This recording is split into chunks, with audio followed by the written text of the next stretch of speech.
இந்த வனாந்திரம் இன்னைக்கு கொஞ்சம் திரும்பினாலே சிக்ஷை. ஆண்டவர் நான் அப்படி என்ன ஆண்டவரே பெருசா பண்ணிட்டேன், என்ன ஆண்டவரை பெருசா பண்ணிட்டேன், அவங்களுக்கு சேர் கொடுக்கல, இதெல்லாம் தப்பா ஆண்டவரே, நான் என்ன ஆண்டவரே பெருசா பண்ணிட்டேன், நான் என்ன ஆண்டவரே பெருசா பண்ணிட்டேன், என்ன ஆண்டவர் அவங்க இருக்கும்போது சேர் லைட்டா எடுத்தேன், இதெல்லாம் தப்பா ஆண்டவரே.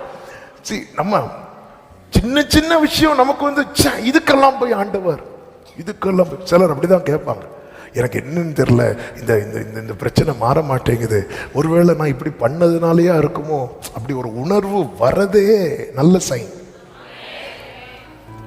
ஆனா அப்படி உணர்வே வராம இருக்கிறாங்க தெரியுமா? ஆமே, அதுதான் ரொம்ப மோசமான சைன். எஸ், ஒருத்தங்க வந்து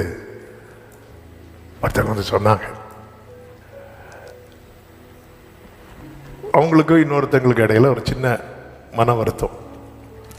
அவங்க வந்து இவங்க கிட்ட பேச வராங்களாம். பேச வரும்போது இவங்க வந்து முகம் கொடுக்கவே இல்லை.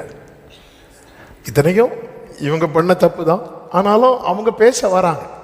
சரி ஒப்புரவாகிரும் எதுக்கு அப்படின்னு சொல்லிட்டு பேச வராங்க. இவங்க முகம் கொடுக்கவே இல்லை, எப்படி திரும்பி அப்படியே இருக்கிறாங்க. அவங்க பேசிட்டே இருக்கிறாங்களாம். சரி போட்டு, நம்ம நல்லா தானே பழகிட்டு இருந்தோம், இதெல்லாம் விட்டுருங்க, நமக்குள்ள மன வருத்தங்கள் வேண்டாம், ஏதாவது என் சைடில் தான் தப்பு இருந்தால் என்ன மன்னிச்சிருங்கன்னு இவங்க சொல்லிட்டே இருக்கிறாங்க. அவங்க திரும்பவே இல்லையா. அடுத்த நாள் இந்த பேச போனாங்கல்ல, அந்த சகோதரி இறந்துட்டாங்க. ஆண்டவர் எவ்வளோ அழகாக கைட் பண்ணியிருக்கிறார் பாருங்க. இவங்க இறந்துட்டாங்கல்ல, இந்த செய்தி கேட்டதுக்கு அப்புறம் அந்த சகோதரிக்கு கொஞ்சம் மெண்டலே பிடிச்சிருக்கும், கொஞ்சம் அவங்களுக்கு மெண்டலே பிடிச்சிருக்கும். அப்படி இருந்து ஐயோ நேற்று என்கிட்ட பேச வந்தாங்களே அப்படி 1 வாரம் ஆச்சு, 2 வாரம் ஆச்சு, மெதுவா வந்து இந்த மேட்டர்லாம் சொல்றாங்க. இப்படி எனக்கு என்னன்னு தெரியல, ஆண்டவர் இது மன்னிப்பாரானே எனக்கு தெரியல, அவ்வளோ. இத்தனைக்கும் அவங்க திரும்ப வந்து அப்படி பேச வராங்க, முகத்தையே பார்க்கலையே அப்படி சொல்லி அவங்களுக்கு தூக்கமே போச்சு.